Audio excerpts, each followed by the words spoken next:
വാർത്താമഴ വിശദമായ റിപ്പോർട്ടുകളിലേക്ക് കടക്കുകയാണ്. പോർമുഖം പിണറായിക്കെതിരെ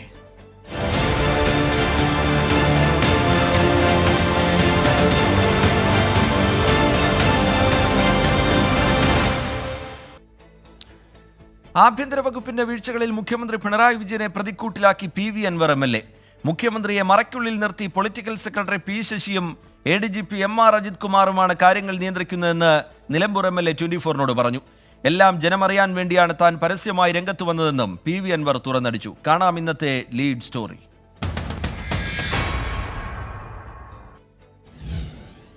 MV ജയരാജൻ മുഖ്യമന്ത്രിയുടെ ഓഫീസിലുണ്ടായിരുന്നപ്പോൾ കാര്യങ്ങൾ സുഗമമായിരുന്നുവെന്ന് സമ്മതിച്ച PV അൻവർ P ശശി മുഖ്യമന്ത്രിയെ രാഷ്ട്രീയ സാഹചര്യങ്ങൾ ധരിപ്പിക്കുന്നില്ലെന്ന് വിമർശിച്ചു.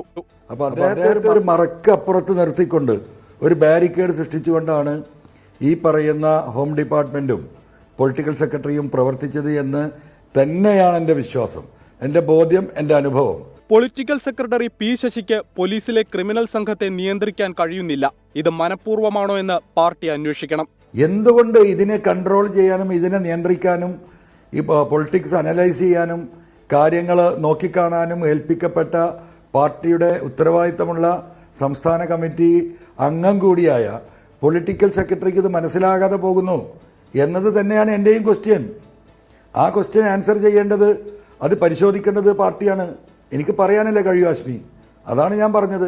തൃശൂർ പൂരം അലങ്കോലമാക്കി BJPക്ക് അനുകൂലമാക്കിയതിൽ MR അജിത് കുമാറിന് പങ്കുണ്ടെന്നതിൽ സംശയമില്ല. പൂരം കലക്കിയത് അവനാണ് എന്ന കാര്യത്തിൽ എനിക്ക് ഒരു തർക്കവുമില്ല.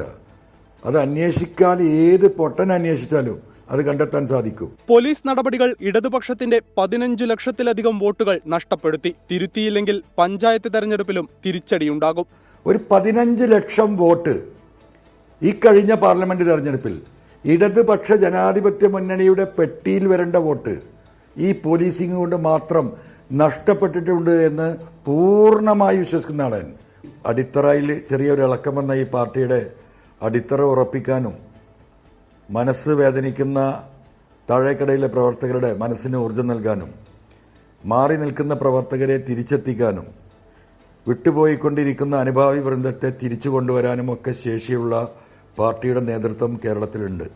അവരെ ആക്ഷൻ ചെയ്യണം.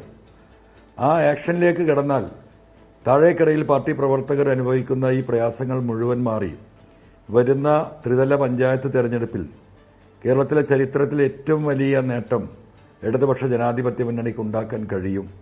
അല്ല മറിച്ചാണ് കാര്യമെങ്കിൽ ത്രിതല പഞ്ചായത്ത് ഇപ്പം നടന്ന പാർലമെൻറ്റ് തെരഞ്ഞെടുപ്പിൻ്റെ മറ്റൊരു പതിപ്പായിരിക്കും എന്നാണ് ഞാൻ വ്യക്തിപരമായി വിശ്വസിക്കുന്നത്. കൃത്യമായ അന്വേഷണം നടന്നാൽ സ്വർണ്ണക്കടത്ത് സംഘവുമായി SP സുജിത് ദാസ്, MR അജിത് കുമാർ എന്നിവർക്ക് ബന്ധമുള്ളതിന് നിരവധി തെളിവ് ലഭിക്കും.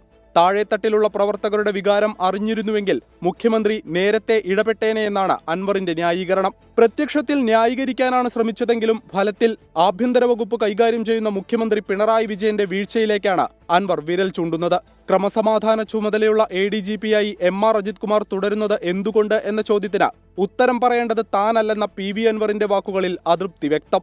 അന്വേഷണം എന്താകുമെന്ന് കാത്തിരുന്നു കാണാമെന്ന വാക്കുകളിലൂടെ ഉന്നയിച്ച വിഷയങ്ങൾക്ക് പുറകെ താൻ ഉണ്ടാകുമെന്ന സംശയമാണ് അൻവർ നൽകുന്നത്. Political desk 24. വിവാദങ്ങൾക്കിടെ CPIM സംസ്ഥാന സെക്രട്ടറി MV ഗോവിന്ദനുമായി കൂടിക്കാഴ്ച നടത്തി PV അൻവർ. പാർട്ടിയും പ്രവർത്തകരും ആഗ്രഹിക്കുന്ന ഭരണമല്ല നടക്കുന്നതെന്ന് സൂചിപ്പിച്ച അൻവർ MR അജിത് കുമാറിനെ സംരക്ഷിച്ചുകൊണ്ട് നടത്തുന്ന അന്വേഷണം തള്ളി.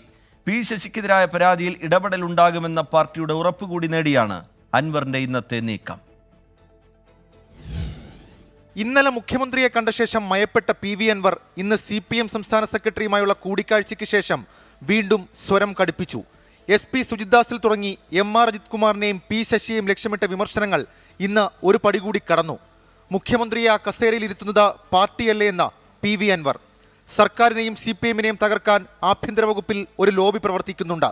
താൻ ഉന്നയിച്ച ആരോപണങ്ങൾ ലക്ഷക്കണക്കിന് പാർട്ടി പ്രവർത്തകരുടെയും ജനങ്ങളുടെയും വികാരമാണെന്നും PV അൻവർ. മുഖ്യമന്ത്രി അങ്ങനെ മുഖ്യമന്ത്രി അദ്ദേഹം വീട്ടിൽ നിന്ന് വന്നായതല്ലോ, ഈ പാർട്ടിയല്ലേ ആക്കിയത്. അപ്പോൾ ആരോടോ കമ്മിറ്റ്മെന്റ് ഉണ്ടാവുക? എനിക്ക് മുഖ്യമന്ത്രിയോടും കമ്മിറ്റ്മെന്റ് ഉണ്ട്, പാർട്ടിയോടും കമ്മിറ്റ്മെന്റ് ഉണ്ട്. ക്രമസമാധാന ചുമതലയിൽ MR അജിത് കുമാർ തുടരുന്നതിലെ അതൃപ്തിയും PV അൻവർ ഇന്ന് പ്രകടമാക്കി. എനിക്ക് ഇതിന് പ്രൊസീജിയർ പാലിക്കേണ്ടതുണ്ട്. ആ പ്രൊസീജിയർ അനുസരിച്ച് കാര്യങ്ങൾ നീങ്ങും. അല്ലാതെ ഈ പറഞ്ഞതുപോലെ ആ ഹെഡ്മാസ്റ്റർ കസാലയിൽ ഇരുന്നിട്ട് പ്യൂണത് അന്വേഷിക്കും എന്ന അഭിപ്രായം എന്നുള്ള അതിന്റെ ഉത്തരവാദിത്വം ഈ ഗവൺമെന്റിന് ഈ പാർട്ടിക്കൊക്കെ ഇല്ലേ? PV അൻവറിന് പിന്നിൽ ആഭ്യന്തര വകുപ്പിന്റെ ഇടപെടലുകളിൽ അതൃപ്തിയുള്ള CPM-ലെ ചിലർ തന്നെയാണെന്ന സംശയം ഇതോടെ ബലപ്പെട്ടു. മുഖ്യമന്ത്രിയെയും പാർട്ടി സെക്രട്ടറിയെയും വിവരങ്ങൾ അറിയിച്ചതോടെ ഉത്തരവാദിത്തം അവസാനിച്ചെന്ന് PV അൻവർ പറയുമ്പോഴും സമവായത്തിന്റെ വഴിയിലല്ല താനെന്ന് അൻവർ അടിവരയിടുന്നു. 24 തിരുവനന്തപുരം. മുഖ്യമന്ത്രിയുടെ പൊളിറ്റിക്കൽ സെക്രട്ടറി P ശശിക്കെതിരെ PV അൻവർ നൽകിയ പരാതി CPIM അന്വേഷിക്കും. വെള്ളിയാഴ്ച സംസ്ഥാന സെക്രട്ടേറിയറ്റിൽ പരാതി ചർച്ച ചെയ്യാനാണ് തീരുമാനം. CPIM സമ്മേളന കാലയളവിലെ തിരുത്തൽ നടപടികൾക്ക് PV അൻവറിന്റെ പരാതി ഇടയാകുമോ എന്നാണ് ഉയരുന്ന ചോദ്യം. P ശശിയുടെ കാര്യത്തിൽ മുഖ്യമന്ത്രി സെക്രട്ടേറിയറ്റിന് വിശദീകരണം നൽകേണ്ടി വരും. മുഖ്യമന്ത്രിയുടെ political secretary P Sasi super മുഖ്യമന്ത്രി ചമയുന്നുവെന്നാണ് PV അൻവറിന്റെ പരാതിയിലെ പ്രധാന ആരോപണം. ഈ പരാതി ഏറെക്കാലമായി CPM-നുള്ളിലുണ്ട്. CPM സംസ്ഥാന സെക്രട്ടറിയെ കണ്ട് നൽകിയ പരാതിയിൽ ഇതുമാത്രമല്ല PV അൻവർ ഉന്നയിച്ചിട്ടുള്ളത്. അൻവറിന്റെ പരാതി സംസ്ഥാന സെക്രട്ടേറിയറ്റ് വിശദമായി ചർച്ച ചെയ്യും. പരാതികൾ അന്വേഷിക്കാൻ നേതൃത്വത്തിൽ ധാരണയായിട്ടുണ്ട്. തനിക്കെതിരെ ഉയർന്ന ആരോപണങ്ങളിൽ ഭയമില്ലെന്നാണ് P ശശി ദ വീക്കിന് നൽകിയ അഭിമുഖത്തിൽ പറയുന്നത്. SFI സംസ്ഥാന സെക്രട്ടറിയായ കാലം മുതൽ താൻ ആക്രമണങ്ങൾ നേരിടുന്നുണ്ട്. സർവാധികാരി മനോഭാവം തനിക്കില്ലെന്നും P ശശി. നടപടി സംബന്ധിച്ച ചോദ്യങ്ങൾക്ക് LDF കൺവീനർ TP രാമകൃഷ്ണന്റെ പ്രതികരണം ഇങ്ങനെ: ഗവൺമെന്റ് ഈ പരാതിയുടെ പ്രശ്നങ്ങൾ ഗൗരവമായി പരിശോധിച്ച് ഏതൊരു വ്യക്തി ഇത്തരം കാര്യങ്ങൾ ഉന്നയിച്ചു കഴിഞ്ഞാൽ ഗവൺമെന്റ് പരിഗണിക്കും. കുറ്റം ആരോപിച്ചത് കൊണ്ട് മാത്രം കുറ്റവാളി എന്ന് പറയാൻ കഴിയില്ല. കുറ്റം തെളിഞ്ഞു കഴിഞ്ഞാൽ കുറ്റവാളികൾക്ക് കർശനമായ നിലപാട് അവർക്കെതിരെ നിലപാട് സ്വീകരിക്കുക എന്നുള്ളത് തന്നെയാണ് ഉദ്ദേശിക്കുന്നത്. P ശശിക്കെതിരെ വീണ് കിട്ടിയ ആയുധം എങ്ങനെയൊക്കെ CPM-നുള്ളിൽ ഉപയോഗിക്കുമെന്നാണ് കാത്തിരുന്നു കാണേണ്ടത്. മുഖ്യമന്ത്രിയുടെ പൊളിറ്റിക്കൽ സെക്രട്ടറി സ്ഥാനത്തിരിക്കുന്ന P ശശിയോട് വിശദീകരണമെങ്കിലും ചോദിച്ചാൽ അത് മുഖ്യമന്ത്രിയെ ഓഡിറ്റ് ചെയ്യപ്പെടുന്നതിന് തുല്യമാകും. അൻവറിന്റെ ആരോപണങ്ങളിൽ ഉന്നതതല അന്വേഷണം പ്രഹസനമാണെന്ന് പോലും അഭിപ്രായമുള്ളവർ CPM-ലുണ്ട്. സമ്മേളന കാലയളവായതുകൊണ്ട് PV അൻവർ ഉന്നയിച്ച പരാതി CPM-ന്റെ ആഭ്യന്തര രാഷ്ട്രീയത്തിൽ വലിയ ചർച്ചകൾക്ക് വഴിവെക്കും. 24 തിരുവനന്തപുരം. വാർത്താമഴയിലേക്ക് വീണ്ടും MR അജിത് കുമാറിനെ ഇടനിലക്കാരനാക്കി മുഖ്യമന്ത്രി RSS നേതാവുമായി ചർച്ച നടത്തിയെന്ന് പ്രതിപക്ഷ നേതാവ്. RSS ജനറൽ സെക്രട്ടറി ദത്താത്രേയ ഹൊസബല്ലയെ കാണാൻ ADGP MR അജിത് കുമാറിനെ മുഖ്യമന്ത്രി പറഞ്ഞുവിട്ടു എന്നാണ് ആരോപണം. ഇതിനുശേഷമാണ് തൃശൂർ പൂരം കലക്കിയതെന്നും VD സതീശൻ പറഞ്ഞു. ഗൂഢാലോചന അന്വേഷിക്കണമെന്ന് CPI ആവശ്യപ്പെട്ടു. കൂടിക്കാഴ്ച നടന്നിട്ടില്ലെന്ന് BJP പ്രതികരിച്ചു. തൃശൂർ പൂരം നടത്തിപ്പിലെ വീഴ്ചയെ ചൊല്ലി CPI കടുത്ത അമർഷത്തിലാണ്. ഇതിനിടെയാണ് പ്രതിപക്ഷ നേതാവിന്റെ കുളം കലക്കൽ. പൂരം കലക്കിയതും തൃശൂരിൽ BJPക്ക് അക്കൗണ്ട് തുറക്കാൻ ചരടുവലി നടത്തിയതും മുഖ്യമന്ത്രി പിണറായി വിജയനാണെന്ന് പ്രതിപക്ഷ നേതാവിന്റെ കടുംവെട്ട്. അതിന് മുഖ്യമന്ത്രി ഉപയോഗിച്ചത് ക്രമസമാധാന ചുമതലയുള്ള ADGP MR അജിത് കുമാറിനെ. തൃശൂരിലെത്തിയ RSS ജനറൽ സെക്രട്ടറി ദത്താത്രേയ ഹൊസബല്ലയുമായി കൂടിക്കാഴ്ച നടത്താൻ ADGP MR അജിത് കുമാറിനെ മുഖ്യമന്ത്രി പറഞ്ഞയച്ചെന്ന് പ്രതിപക്ഷ നേതാവ്. കൂടിക്കാഴ്ച നിഷേധിക്കാൻ തയ്യാറുണ്ടോ എന്നും വെല്ലുവിളി. ആ RSS ജനറൽ സെക്രട്ടറിയെ കാണാൻ മുഖ്യമന്ത്രി ഈ ADGP ലോ ആൻഡ് ഓർഡറിന്റെ ചുമതലയുള്ള അജിത് കുമാറിനെ പറഞ്ഞയച്ചിരുന്നു? ആണ് ചോദ്യം. പൂരം കലക്കിയാൽ രാഷ്ട്രീയമായി ജയിക്കാൻ കഴിയുമെന്നത് BJPയുടെ ഫോർമുലയാണെന്ന് LDF സ്ഥാനാർത്ഥിയായിരുന്ന CPI നേതാവ് VS സുനിൽകുമാർ. അട്ടിമറി സാധ്യത നേരത്തെ തന്നെ ഉന്നയിച്ചതാണെന്ന് CPI സംസ്ഥാന സെക്രട്ടറി ബിനോയ് വിശ്വം. തൃശൂർ പൂരം അട്ടിമറിക്കാൻ നടത്തിയ ശ്രമങ്ങളെപ്പറ്റി കമ്മ്യൂണിസ്റ്റ് പാർട്ടികളുടെ വിമർശനം അന്നേ പറഞ്ഞതാണ്. ഒരു പ്രകാരത്തിലും അട്ടിമറിക്കപ്പെടാൻ പാടില്ലാത്തതായിരുന്നു. പക്ഷെ അട്ടിമറിക്കപ്പെട്ടു. അതിൻ്റെ പുറകിൽ ഒരു ഗൂഢനീക്കമുണ്ടോ എന്ന കാര്യം അന്വേഷിക്കണമെന്ന് കമ്മ്യൂണിസ്റ്റ് പാർട്ടി അന്ന് തന്നെ പറഞ്ഞതാണ്. ഞാനത് വീണ്ടും ആവർത്തിക്കുന്നു. കൂടിക്കാഴ്ച ഉണ്ടായിട്ടില്ലെന്നും VD സതീശന്റേത് ഉണ്ടയില്ല വെടിയെന്നും BJP സംസ്ഥാന അധ്യക്ഷൻ K സുരേന്ദ്രൻ. VD സതീശൻ ഈ അടിസ്ഥാന പ്രശ്നങ്ങളിൽ നിന്ന് ശ്രദ്ധ തിരിച്ചുവിടുകയാണ്. കാരണം ഇവിടെ ഉയർന്നു വന്നിരിക്കുന്ന ഗൗരവതരമായ വിഷയങ്ങളുണ്ട്. ആ വിഷയങ്ങൾ ചർച്ച ചെയ്യാതിരിക്കാൻ വേണ്ടി BJPയെ കൂടി വലിച്ചിടാനാണ്, അല്ലെങ്കിൽ RSSനെ കൂടി വലിച്ചിടാനാണ് VD സതീശൻ ശ്രമിക്കുന്നത്. ഒരു തരത്തിലും നിലനിൽക്കാത്ത കാര്യങ്ങളാണ് സതീശൻ പറഞ്ഞുകൊണ്ടിരിക്കുന്നത്. അതൊരു ഉണ്ടയില്ലാത്ത വെടിയാണ്. BJP ബന്ധത്തിന്റെ പേരിൽ EP ജയരാജനെതിരെ നടപടിയെടുത്ത CPIM-നെ മുഖ്യമന്ത്രിയുടെ RSS ബന്ധം ആരോപിച്ച് കൂടുതൽ പ്രതിരോധത്തിലാക്കുകയാണ് പ്രതിപക്ഷ നേതാവ് VD സതീശൻ. വിവിധ ബ്യൂറോകൾക്കൊപ്പം 24 തിരുവനന്തപുരം. PV അൻവർ ഉന്നയിച്ച ആരോപണങ്ങളിൽ അന്വേഷണം അട്ടിമറിക്കാൻ നേരത്തെ നീക്കം നടന്നെന്ന് വെളിപ്പെടുത്തൽ. മലപ്പുറം SP ക്യാമ്പ് ഓഫീസിലെ മരമുറി വിവാദത്തിൽ SP സുജിത് ദാസിന്റെ പേര് പറയാതിരിക്കാൻ പോലീസ് സമ്മർദ്ദമുണ്ടായെന്ന് അയൽക്കാരി PP ഫരീദ പറഞ്ഞു. സ്വർണ്ണക്കടത്തിന്റെ തെളിവ് നശിപ്പിക്കാൻ ശ്രമിച്ചതിന്റെ വീഡിയോ ദൃശ്യങ്ങളും പുറത്തുവന്നു. ഉപ്പ് തിന്നവരെ വെള്ളം കുടിപ്പിച്ച് അടങ്ങൂ എന്ന് ഇന്നും PV അൻവറിനെ പിന്തുണച്ചെത്തി ഡോക്ടർ KT ജലീൽ വ്യക്തമാക്കി. മലപ്പുറം SP ക്യാമ്പ് ഓഫീസിലെ മരമുറിക്കൽ ആരോപണം ഉന്നയിച്ചാണ് രാഷ്ട്രീയ കേരളത്തെ ഞെട്ടിച്ച വിവാദങ്ങൾക്ക് PV അൻവർ തിരികൊളുത്തിയത്. സുജിത് ദാസ് മലപ്പുറം SP ആയിരുന്ന കാലത്താണ് മരം മുറിച്ചതെന്നാണ് PV അൻവറിന്റെ ആരോപണം. MLAയുമായുള്ള വിവാദ സംഭാഷണത്തിന്റെ പേരിൽ പത്തനംതിട്ടയിൽ നിന്ന് സുജിത് ദാസിനെ സ്ഥലം മാറ്റി. മരമുറി ആരോപണം DGPയുടെ നേതൃത്വത്തിലുള്ള അന്വേഷണ സംഘത്തിന്റെ പരിഗണനയിലുമാണ്. എന്നാൽ അന്വേഷണം തുടങ്ങും മുൻപേ ഇത് അട്ടിമറിക്കാനുള്ള നീക്കവും തുടങ്ങി. മരം മുറിച്ചത് സുജിത് ദാസിന്റെ കാലത്തല്ലെന്ന് പറയാൻ കഴിഞ്ഞ ദിവസം പോലീസ് ഉദ്യോഗസ്ഥരുടെ സമ്മർദ്ദമുണ്ടായെന്ന് ക്യാമ്പ് ഓഫീസിന് സമീപത്തെ താമസക്കാരി PP ഫരീദ. അത് കരീം സാറുള്ളപ്പോഴാണ് മരം മുറിച്ചതെന്ന് പറയാൻ പറഞ്ഞു. ഞാന് അതിപ്പോ എങ്ങനെയാ കരീം സാറുള്ളപ്പോഴല്ലോ മരം മുറിച്ചത്, സുജിത് സാറുള്ളപ്പോ തന്നെയല്ലേ മരം മുറിച്ചതെന്ന് ഞാൻ ഉറപ്പിച്ചു വിശ്വസിക്കുന്നു. ഞാൻ എവിടെ പോകണമെങ്കിൽ സത്യം പറയാൻ തയ്യാറാണ്. ഉന്നത പോലീസ് ഉദ്യോഗസ്ഥരുടെ അറിവോടെ സ്വർണ്ണക്കടത്തുമുണ്ടെന്നാണ് PV അൻവറിന്റെ മറ്റൊരു ആരോപണം. സ്വർണ്ണക്കടത്ത് നടന്നിട്ടില്ലെന്ന് തെളിയിക്കാൻ അപ്രൈസർ തെളിവ് നശിപ്പിച്ചതിന്റെ വീഡിയോ ദൃശ്യവും പുറത്തുവന്നു. സ്വർണ്ണക്കടത്ത് നടന്നില്ലെന്ന അപ്രൈസർ NV ഉണ്ണികൃഷ്ണന്റെ വാദമാണ് ഇതോടെ പൊളിയുന്നത്. അന്വേഷണം വഴിമാറ്റാൻ ശ്രമിച്ചാൽ ഇടപെടുമെന്ന മുന്നറിയിപ്പാണ് CPIM സംസ്ഥാന സെക്രട്ടറിയെ കണ്ട ശേഷം PV അൻവറിന്റേത്. PV അൻവറിനെ പിന്തുണച്ച് ഇന്നും ഫേസ്ബുക്ക് പോസ്റ്റുമായി KT ജലീൽ രംഗത്തെത്തി. ഉപ്പു തിന്നവരെ വെള്ളം കുടിപ്പിച്ച് അടങ്ങുമെന്നും വഞ്ചകരും അഴിമതിക്കാരുമായ IPS ഏമാന്മാർ കുടുങ്ങുമെന്നുമാണ് KT ജലീലിന്റെ പോസ്റ്റ്. 24 കോഴിക്കോട്. വാർത്താമഴയിലേക്ക് വീണ്ടും. Thiruvananthapuram Pappanamcode new India assurance കമ്പനിയിലെ തീപിടുത്തത്തിൽ മരിച്ച രണ്ടാമത്തെ ആളുടേതെന്ന് സംശയിക്കുന്ന CCTV ദൃശ്യങ്ങൾ 24ന് ലഭിച്ചു. മരിച്ച വൈഷ്ണയുടെ രണ്ടാം ഭർത്താവ് ബിനുവിന്റെ ദൃശ്യങ്ങളാണ് പോലീസിന് കിട്ടിയിരിക്കുന്നത്. അജീഷ് ജയകുമാർ ചേരുന്നുണ്ട് വിവരങ്ങളുമായി തിരുവനന്തപുരത്ത് നിന്ന്. അജീഷ്, എന്താണ് പോലീസ് ഇതിനെക്കുറിച്ച് പറയുന്നത്? അജീഷ്, ശ്രീജിത്ത്, ഇന്നലെ ഉച്ചയ്ക്ക് 1:30യോടെയാണ് ഈ സംഭവം നടക്കുന്നത്. തീയണച്ച ശേഷം കണ്ടെത്തിയ 2 മൃതദേഹങ്ങളിലൊന്ന് ഈ ജീവനക്കാരി വൈഷ്ണവുടേതാണെന്ന് ആദ്യമേ തന്നെ തിരിച്ചറിഞ്ഞു. രണ്ടാമത്തെ മൃതദേഹം ഒരു സ്ത്രീയുടേതാണെന്നും പണമടയ്ക്കാനെത്തിയ ഒരാളുടേതാകാമെന്നുമായിരുന്നു ആദ്യത്തെ സംശയം. പിന്നീട് ഈ ഷോർട്ട് സർക്യൂട്ട് ആകാം അപകട കാരണമെന്നായിരുന്നു നിഗമനം. പക്ഷേ സ്ഥലം പരിശോധിച്ച പോലീസിന് ഒരു അട്ടിമറി മനസ്സിലായിരുന്നു. രണ്ടാമത്തെ മൃതദേഹം പുരുഷന്റേതാണെന്ന് തിരിച്ചറിഞ്ഞതോടെ അന്വേഷണം ഊർജിതമാക്കുകയായിരുന്നു. വൈഷ്ണയ്ക്ക് കുടുംബ പ്രശ്നങ്ങൾ ഉണ്ടെന്ന് മനസ്സിലാക്കിയ പോലീസ് ആ വഴിക്കും അന്വേഷണം നടത്തി. രണ്ടാം ഭർത്താവായ ബിനുവുമായി അകന്ന് ഒരു വാടക വീട്ടിലാണ് 2 കുട്ടികൾക്കൊപ്പം വൈഷ്ണ താമസിച്ചിരുന്നത്. നരുവാമൂട് സ്വദേശിയായ രണ്ടാം ഭർത്താവ് ബിനു മുമ്പും ഇതേ ഓഫീസിലെത്തി ബഹളം ഉണ്ടാക്കിയിട്ടുണ്ട്. ബിനുവിന്റെ 2 ഫോണുകളും സ്വിച്ച് ഓഫ് ആയിരുന്നു. ഫോറൻസിക് പരിശോധനയിൽ മണ്ണെണ്ണ കൊണ്ടുവന്ന ഒരു കുപ്പിയും പോലീസ് കണ്ടെത്തിയിരുന്നു. തുടർന്ന് നടത്തിയ അന്വേഷണത്തിലാണ് ബിനുവാണ് കൊല നടത്തിയതെന്ന നിഗമനത്തിൽ പോലീസ് എത്തിയത്. ഇന്ന് കൂടുതൽ തെളിവുകളും പോലീസിന് കിട്ടിയിരുന്നു. ബിനുവിന്റെ നരുവാമൂട്ടിലുള്ള വീടിന് സമീപത്ത് നിന്നും ഓട്ടോയിൽ കയറി പാപ്പനംകോട് ഈ ഇൻഷുറൻസ് ഓഫീസിന് സമീപത്ത് ഇറങ്ങുന്ന CCTV ദൃശ്യങ്ങളാണ് പോലീസിന് ലഭിച്ചത്. ഒരു തോൾ സഞ്ചിയുമായാണ് വാഹനത്തിൽ നിന്ന് ഇറങ്ങുന്നത്. മണ്ണെണ്ണ ഒഴിച്ചാണ് തീ വച്ചതെന്ന് നേരത്തെ ഫോറൻസിക് സംഘം സംശയം പ്രകടിപ്പിച്ചിരുന്നു. തോൾ സഞ്ചിയിൽ ഉണ്ടായിരുന്നത് മണ്ണെണ്ണ ആവാമെന്നാണ് പോലീസ് പറയുന്നത്. എന്തായാലും ഈ ബിനുവിന്റെ ഈ ദൃശ്യങ്ങൾ ഏറെ നിർണായകമാണ്. ഇതൊരു കൊലപാതകമാണെന്നൊരു നിഗമനത്തിൽ അത് സ്ഥിരീകരിക്കുന്നതാണ് ഈ പുതിയ കിട്ടിയ CCTV ദൃശ്യങ്ങൾ. ശരി, അജീഷ് ജയകുമാർ വിവരങ്ങൾ നൽകുകയായിരുന്നു തിരുവനന്തപുരത്ത് നിന്ന്. മലപ്പുറം തിരൂർ കൂട്ടായിയിൽ 12 വയസ്സുകാരൻ കടലിൽ മുങ്ങി മരിച്ചു. കൂട്ടായി സ്വദേശി അബിൻ റോഷനാണ് മരിച്ചത്. കടലിൽ കുളിക്കുന്നതിനിടെയായിരുന്നു അപകടം. സമീർ ബിൻ കരീം വിവരങ്ങളുമായി തിരൂരിൽ നിന്ന് ചേരുന്നുണ്ട്. സമീർ, എന്താണ് വിവരങ്ങൾ? സമീർ, രജിത്ത്, ഇന്ന് വൈകുന്നേരം 6 മണിയോട് കൂടെയാണ് ഈ സംഭവം ഉണ്ടാകുന്നത്. തിരൂർ കൂട്ടായി ഈ ബീച്ചിന് സമീപമാണ് സംഭവം ഉണ്ടായത്. കൂട്ടായി സ്വദേശി കടവത്ത് സിറാജുദ്ദീന്റെ മകൻ 12-കാരൻ അബിൻ റോഷനാണ് ഈ മുങ്ങി മരിക്കുന്ന ഒരു സാഹചര്യം ഉണ്ടായത്. ഈ കുട്ടി പതിവ് പോലെ ഈ കുളിക്കുന്നതിന് വേണ്ടി ഈ കടലിലേക്ക് ഇറങ്ങിയതായിരുന്നു. സുഹൃത്തുക്കളും ഉണ്ടായിരുന്നു.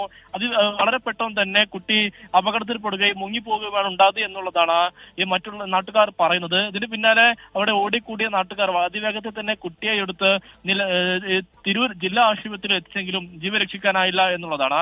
നിലവിൽ കുട്ടിയുടെ മൃതദേഹമുള്ളത് തിരൂർ ജില്ലാ ആശുപത്രി മോർച്ചറിയിലാണ്. ശരി, സമീർ ബിൻ കരീം തിരൂരിൽ നിന്ന് വിവരങ്ങൾ നൽകുകയായിരുന്നു.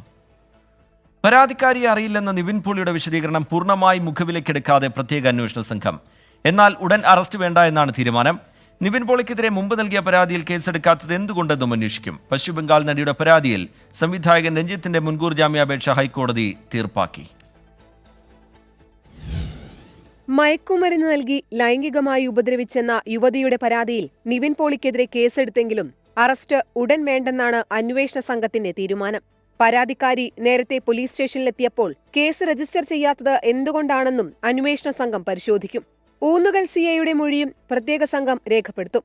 യുവതിയുടെ പരാതി വ്യാജമാണെന്ന നിലപാടിൽ നിവിൻ പോളി ഉറച്ചുനിൽക്കുകയാണ്. മുൻകൂർ ജാമ്യം തേടി ഉടൻ തന്നെ കോടതിയെ സമീപിക്കുമെന്നും നീതി ലഭിക്കും വരെ പോരാട്ടം തുടരുമെന്നും നിവിൻ പോളി വ്യക്തമാക്കി. അതേസമയം നിവിൻ പോളി പറയുന്നത് കളവാണെന്ന് പരാതിക്കാരി ആരോപിച്ചു.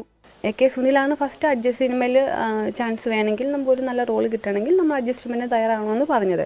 അത് കഴിഞ്ഞ് ചെറിയ ഇഷ്യൂസ് ഉണ്ടായി കഴിഞ്ഞ ശേഷമാണ് നിവിൻ പോളി ഗ്യാങ് AK സുനിലിന്റെ ഗുണ്ടകൾ എന്ന രീതിയിലാണ് നമ്മുടെ അടുത്ത് വന്നത്. നിയമത്തിന്റെ വഴിക്ക് പോകട്ടെ, പോലീസ് അന്വേഷിക്കട്ടെ, എന്താണെന്ന് തെളിയട്ടെ. ഞാനും അതിനുവേണ്ടി വെയിറ്റ് ചെയ്തിരിക്കും. നിവിൻ പോളിക്കെതിരെ പരാതി നൽകിയ യുവതിയുടെ മൊഴി അന്വേഷണ സംഘം ഉടൻ രേഖപ്പെടുത്തും. പരമാവധി തെളിവുകൾ ശേഖരിച്ച ശേഷം തുടർ നടപടികളിലേക്ക് പോകാനുമാണ് അന്വേഷണ സംഘത്തിന്റെ തീരുമാനം. പശ്ചിമബംഗാൾ നടി നൽകിയ പരാതിയിൽ സംവിധായകൻ രഞ്ജിത്തിന്റെ മുൻകൂർ ജാമ്യാപേക്ഷ ഹൈക്കോടതി തീർപ്പാക്കി. നിലവിൽ ചുമത്തിയ കുറ്റങ്ങൾ ജാമ്യം ലഭിക്കാവുന്നതാണെന്ന് രേഖപ്പെടുത്തിയാണ് ഹർജി തീർപ്പാക്കിയത്. 24 കൊച്ചി. സംവിധായകൻ ആഷിഖ് അബുവിനും റിമ കല്ലിങ്കലിനുമെതിരായ ലഹരി പാർട്ടി പരാതിയിൽ കൊച്ചി സിറ്റി പോലീസ് പ്രാഥമിക അന്വേഷണം നടത്തും. എറണാകുളം ACP രാജ്കുമാറിനാണ് അന്വേഷണ ചുമതല. അന്വേഷണത്തെ സ്വാഗതം ചെയ്യുന്നുവെന്ന് ആഷിഖ് അബു 24നോട് പറഞ്ഞു. ഗായിക സുചിത്രയാണ് ആഷിഖ് അബുവിനും റിമ കല്ലിങ്കലിനുമെതിരെ ആരോപണം ഉന്നയിച്ചത്. കൊച്ചിയിലെ ഫ്ളാറ്റിൽ ലഹരി പാർട്ടി നടത്തി പെൺകുട്ടികളെ ലൈംഗികമായി ചൂഷണം ചെയ്തുവെന്നായിരുന്നു വെളിപ്പെടുത്തൽ. ഇതിന് പിന്നാലെയാണ് ആരോപണത്തിൽ അന്വേഷണം ആവശ്യപ്പെട്ട യുവമോർച്ച എറണാകുളം ജില്ലാ കമ്മിറ്റി കൊച്ചി DCPക്ക് പരാതി നൽകിയത്. പരാതിയിൽ പ്രാഥമിക അന്വേഷണം നടത്താനാണ് പോലീസിന്റെ തീരുമാനം. അതേസമയം ഗായികയുടെ ആരോപണം ആഷിഖ് അബു നിഷേധിച്ചു. ഇതിനു മുമ്പും ഒരുപാട് ഈ രൂപത്തിലുള്ള ഒരു യാതൊരു അടിസ്ഥാനമോ ലോജിക്കോ ഇല്ലാത്ത ആരോപണങ്ങൾ ഇതിനു മുമ്പും നമ്മുടെ കാര്യത്തിൽ മാത്രമല്ല ഒരുപാട് ആളുകളുടെ കാര്യത്തിൽ ഇതിനു മുമ്പും പറഞ്ഞിട്ടുള്ള ഒരാളാണ്. ഇതൊക്കെ ഈ ഒരു വിഷയം വന്നതിന് ശേഷം മാത്രമേ ഞാൻ അറിഞ്ഞാണ്. നേരത്തെ റിമ കല്ലിങ്കൽ സുചിത്രക്കെതിരെ പരാതി നൽകിയിരുന്നു. വിഷ്ണു സുരേഷ്, 24 കൊച്ചി. ഹേമ കമ്മിറ്റി റിപ്പോർട്ടിന് പിന്നാലെ തമിഴ് സിനിമയിലെ പ്രശ്നങ്ങൾ പഠിക്കാൻ കമ്മിറ്റിയെ വെച്ച് നടികർ സംഘം. പരാതികൾ അറിയിക്കാൻ പ്രത്യേക ഇമെയിലും ഫോൺ നമ്പറും ഏർപ്പെടുത്തി. കുറ്റം തെളിയിക്കപ്പെട്ടാൽ സിനിമയിൽ 5 വർഷം വിലക്കും കോടതി നടപടികളും നേരിടേണ്ടി വരുമെന്ന് നടികർ സംഘം വാർത്താക്കുറിപ്പിൽ വ്യക്തമാക്കി. ഇരകളാക്കപ്പെടുന്നവർക്ക് നിയമസഹായം നൽകും. ഹേമ കമ്മിറ്റി റിപ്പോർട്ട് പുറത്തുവന്നതിന് പിന്നാലെ തമിഴ് സിനിമയിലും സമാനമായി അന്വേഷണം വേണമെന്ന ആവശ്യം ഉയർന്നിരുന്നു. ഇപ്പോൾ ലഭിക്കുന്നൊരു വാർത്തയിലേക്കാണ്. കോഴിക്കോട് പന്തീരാങ്കാവ് അറപ്പുഴ പാലത്തിന് സമീപം ഓടിക്കൊണ്ടിരുന്ന കാറിന് തീപിടിച്ചു. ആർക്കും പരിക്കില്ല. മീൻചന്തയിൽ നിന്ന് ഫയർഫോഴ്സ് എത്തി തീയണച്ചു. അഭിജിത്ത് മുഴക്കുന്ന് വിവരങ്ങളുമായി ചേരുന്നുണ്ട്. അഭിജിത്ത്, എന്താണ് സംഭവിച്ചത്? അഭിജിത്ത്, അല്പസമയം മുൻപാണ് രാമനാട്ടുകര ബൈപ്പാസിൽ അറപ്പുഴ പാലത്തിനോട് ചേർന്ന് ഈ ഒരു കാറിന് തീ പിടിക്കുന്ന സാഹചര്യം ഉണ്ടായത്. ഓടിക്കൊണ്ടിരുന്ന കാറാണ്. അതിനിടയിൽ ഇതിന്റെ എഞ്ചിനിൽ നിന്ന്, ബോണറ്റിൽ നിന്ന് തീയും പുകയും ഉയരുന്നത് കണ്ടാണ് ഡ്രൈവർ വാഹനം സൈഡിലോട്ട് ചേർത്ത് നിർത്തിയത്. പിന്നാലെ കാറിന് തീ പിടിക്കുകയായിരുന്നു. തുടർന്ന് മീൻചന്തയിൽ നിന്ന് ഫയർഫോഴ്സ് എത്തിയാണ് തീ അണച്ചത്. ഈ ഡ്രൈവർ മാത്രമാണ് കാറിനകത്തുണ്ടായിരുന്നത്. അദ്ദേഹം പുറത്തിറങ്ങിയിരുന്നു. ആർക്കും പരിക്കില്ല എന്നുള്ളത് തന്നെയാണ് ഏറ്റവും ആശ്വാസകരമായ കാര്യം. ഷോർട്ട് സർക്യൂട്ട് അടക്കമുള്ള കാര്യങ്ങളാണോ ഈ തീപിടുത്തത്തിന് കാരണം എന്നുള്ളതിൽ നിലവിൽ ഒരു വ്യക്തതയില്ല. ഏതായാലും ആർക്കും പരിക്കേറ്റിട്ടില്ല. അതാണ് ഏറ്റവും ആശ്വാസകരമായ കാര്യം. TK. ശരി, അഭിജിത്ത് മുഴക്കുന്ന് വിവരങ്ങൾ നൽകുകയായിരുന്നു. പ്രളയക്കെടുതിയിൽ വലയുന്ന ആന്ധ്രാപ്രദേശിൽ ദുരിതാശ്വാസ പ്രവർത്തനങ്ങൾ ഊർജിതമാക്കി സംസ്ഥാന സർക്കാർ. 163 ദുരിതാശ്വാസ ക്യാമ്പുകളിലായി 43,000-ലധികം പേരെ മാറ്റിപ്പാർപ്പിച്ചു. തെലങ്കാനയിൽ മഴക്കെടുതിയിൽ മരിച്ചവരുടെ കുടുംബങ്ങൾക്ക് സംസ്ഥാന സർക്കാർ 5 ലക്ഷം രൂപ ധനസഹായം പ്രഖ്യാപിച്ചു. കനത്ത മഴയെ തുടർന്ന് ഗുജറാത്തിൽ പകുതിയിലേറെ അണക്കെട്ടുകളും നിറഞ്ഞു.